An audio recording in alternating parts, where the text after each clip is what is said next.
Tissue culture करते हैं तो हमें एक प्लांट की सिलेक्शन इस तरह करनी होती है कि हमें यंग लीव्स या जो भी पार्ट है वो यंग होना चाहिए, ठीक है। तो लिहाजा हम क्या करेंगे, ऊपर वाला पोर्शन हम पूरा ले लेते हैं सीजर।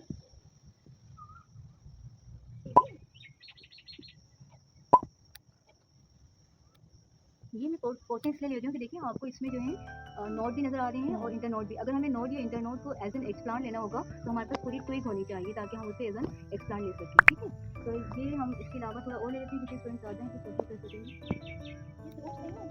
रूट्स नहीं करेंगे, जो अपर पोर्शन ही ले लेते हैं ना, अपर पार्ट, ठीक है। अच्छा इसमें इस बार पूरा डिप कर दूं। एक वाटर में रखने का मतलब क्या है, ड्राई ना हो और फौरन बिल्ड ना हो। इसके अलावा ये फूल कितने प्यारे लग रहे हैं, आई लव दिस सच में।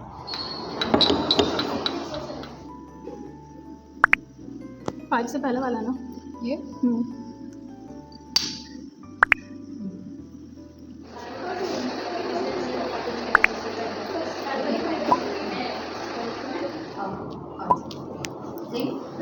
थोड़ा ज़ाहिर हो जाए, ठीक है।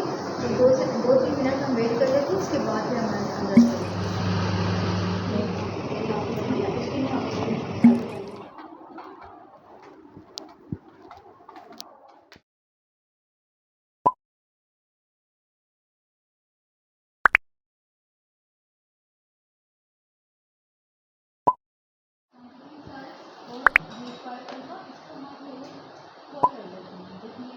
क्योंकि इंक्यूबेटर वाले ये प्लाज्मिड वाला ही है, ये प्लाज्मिड वाला नहीं है। तो आप दोनों हाथ लेकर लेते हैं तो मुझे करना होता है देने को। तो आपने क्या होता है, उसकी डायरेक्शन बनानी होती है। आपको पता है क्यूबिट होती है ना, 1 ml 2 ml की होती है क्यूबिट, है ना। तो आपको पहले डीएनए को क्या करना होता है, उसका उसकी पहले उसकी डायरेक्शन बनानी होती है और फिर उस डायरेक्शन को आपको यूज़ करना पड़ता है, ठीक। तो डायरेक्शन बनाने के बाद आपका डीएनए खत्म हो जाता है।